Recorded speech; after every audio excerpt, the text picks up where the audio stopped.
اگه تا حالا سبزی نکاشین الان وقتشه. میخوام اینجا رو پر کنم از سبزی‌های تازه و خوشمزه، از ریحان سبز و بنفش گرفته تا گشنیز و شاهی و حتی تربچه. 0 تا 100 کاشتنشون رو تو این ویدیو بهتون نشون میدم، پس تا آخرش با من همراه باشید. این بذرهایی که دارم رو میتونید هم داخل باغچه و هم داخل گلدون بکارید. پس حتی اگه یه فضای کوچیک هم دارید میتونید سبزی خودتون رو بکارید و تازه مصرف کنید. برای اینکه سبزی‌ها رشد خیلی خوبی داشته باشن خاک خیلی مهمه.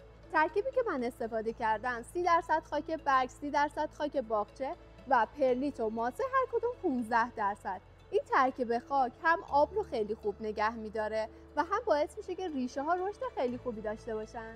اول از همه انتهای استندم رو سوراخ میکنم تا آب اضافی از انتهاش خارج بشه و بعد برای زهکشی بهتر یک لایه پوکه میریزم و در انتها هم استندم رو با خاکی که آماده کردم پر میکنم. حالا نوبت کاشت بذراست. برای کاشت ریحان بذر رو سطح خاک میریزیم و یک لایه خیلی نازک ورمی کمپوست روش میریزیم. بذرهای گشنیز رو یک مقدار داخل خاک فشار میدیم تا بهتر جوونه بزنه. بذرهای شاهی خیلی ریزن، رو سطح خاک میپاشیمشون و یک لایه خیلی نازک ورمی کمپوست روش میریزیم.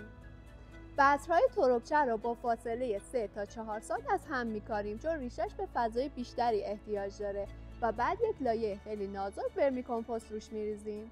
حالا وقت آبیاری آب رو خیلی آروم با اسپری یا آبپاش بدین تا بذرها جابجا نشن. حالا برای اینکه سبزی‌ها خیلی خوب رشد کنن باید یک سری شرایط رو براشون فراهم کنیم. اولین و مهمترینش نوره.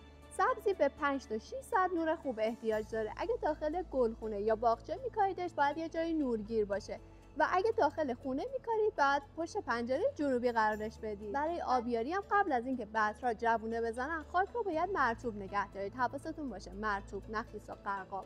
و بعد از اینکه جوونه زدن بسته به هوا هر روز یا یک روز در میون آبیاریشون کنید. بعد از 3 تا 7 روز بسته به نوع بذر اولی جوونه ها رو میبینید. دیدی چقدر آسون بود؟ با چند تا دونه بذر و یکم صبر میتونی همیشه کلی سبزی خوشمزه داشته باشی.